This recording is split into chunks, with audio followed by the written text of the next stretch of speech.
यही तो पता करना था।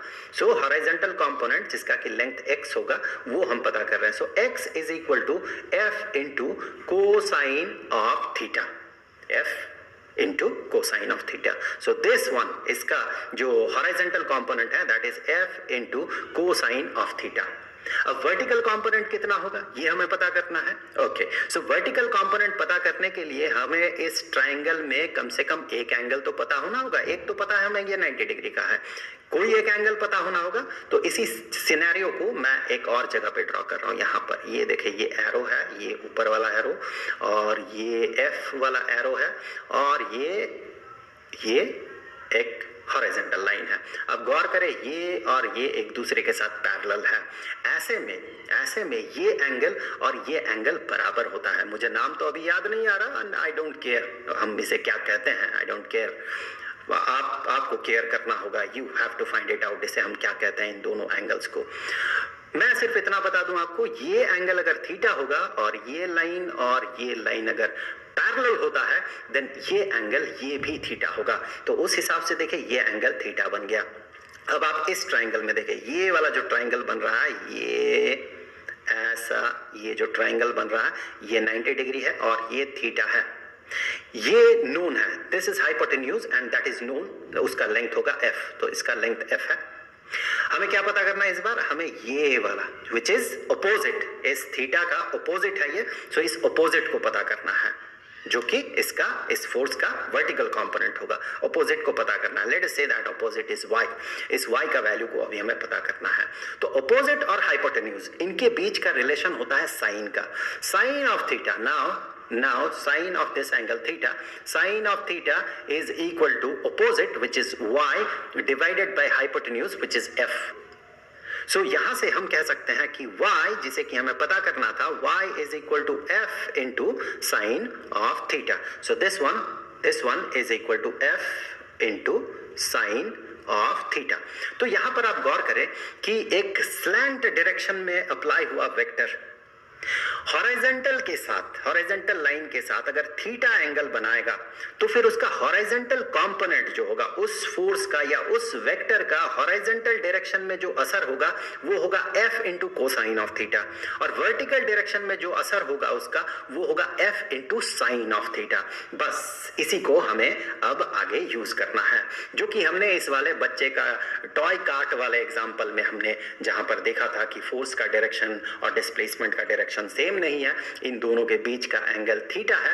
अब हमें ये पता करना है कि ये कितना काम करेगा, यहाँ पर कितना काम होगा। डी डिस्प्लेसमेंट अगर हो और यहाँ पर एफ फोर्स अगर अप्लाई हो, एफ और डी के बीच अगर थीटा एंगल बने, तो यहाँ पर काम कितना होगा।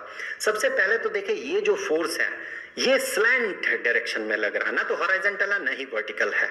तो हमें क्या करना है, सबसे पहले इस फोर्स को दो डायरेक्शन में स्प्लिट करना है। एक तो इसका हॉरिजॉन्टल कंपोनेंट बनेगा, ये बन गया हॉरिजॉन्टल कंपोनेंट, और ये बन जाएगा वर्टिकल कंपोनेंट। चूंकि ये ऊपर की तरफ है इसीलिए वर्टिकल कंपोनेंट ऊपर की तरफ होगा, नीचे की तरफ नहीं होगा। देखिए ये ऊपर के डायरेक्शन में है ओरिजिनल फोर्स जो है, दैट्स व्हाई हम ऐसा इस तरह से हम जो रेक्टेंगल है कुछ ऐसे बनाएंगे। और हमें क्या मिला, यहाँ पर हमें मिला इसका जो वर्टिकल कंपोनेंट है, ये वर्टिकल कंपोनेंट होगा f into sine of theta. आपको ध्यान देना ये भी है कि ये थीटा कहां पर बताया गया है, ये हॉरिजॉन्टल के साथ ये थीटा एंगल बन रहा है या वर्टिकल के साथ थीटा एंगल बन रहा है, ये बहुत ध्यान दीजिएगा। ओके, सो ये जो वर्टिकल कंपोनेंट होगा वो होगा f into sine of theta, और हॉरिजॉन्टल कंपोनेंट होगा f into cosine of theta. आप इसे सिंपली ऐसे याद कर सकते हैं, कोई भी फोर्स ऐसा है मान ले, और इसका हॉरिजॉन्टल डायरेक्शन और ये वर्टिकल, हॉरिजॉन्टल और वर्टिकल, ये थीटा जिसके साथ सटा हुआ होगा, इसके साथ अगर सटा हुआ है तो ये हो जाएगा, let's say this vector is a, तो ये बन जाएगा a into cosine of theta, और इसका ये वाला कंपोनेंट बन जाएगा a into sine of theta.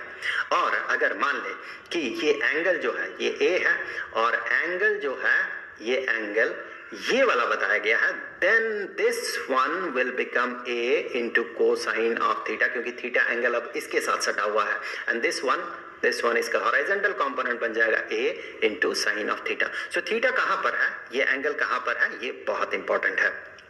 Okay, सो ये फोर्स जो है, ये फोर्स एफ फोर्स, बच्चा जो खींच रहा है, जो फोर्स अप्लाई कर रहा है, ये फोर्स दो पार्ट में टूट गया, खुद गायब हो गया और दो पार्ट में टूट गया और दो पार्ट एग्जिस्ट कर रहा है। ये एफ गायब हो गया, ये गायब हो जाता है, टूट जाता है ये दो पार्ट में, और ये खुद एग्जिस्ट नहीं करता है। और कौन एग्जिस्ट करेगा? F into cosine of theta और F into sine of theta, एक हॉरिजॉन्टल डायरेक्शन में, एक वर्टिकल डायरेक्शन में। एक के डायरेक्शन में डिस्प्लेसमेंट हो रहा है और दूसरा फोर्स जो है, जो कि F into sine of theta है, जो कि F का वर्टिकल कंपोनेंट है, उसके परपेंडिकुलर डायरेक्शन में डिस्प्लेसमेंट हो रहा है।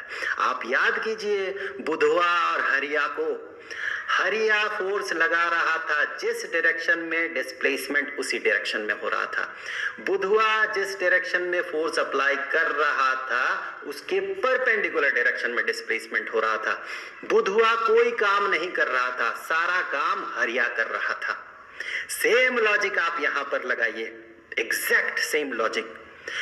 F टूट के दो पार्ट में स्प्लिट हो गया, F into sine theta, sine of theta, और F into cosine of theta. काम कौन कर रहा है? कोसाइन या साइन? साइन वाला कंपोनेंट जो है ये डिस्प्लेसमेंट के साथ परपेंडिकुलर है, तो ये कोई काम नहीं करेगा। कोसाइन वाला जो कंपोनेंट है ये बिल्कुल डिस्प्लेसमेंट के डायरेक्शन में है, तो सारा काम वही करेगा। और हमें पता है कि जब फोर्स और डिस्प्लेसमेंट सेम डायरेक्शन में है, हम ऐसा क्यों कह रहे हैं? क्योंकि F into cosine of theta और डिस्प्लेसमेंट सेम डायरेक्शन में है।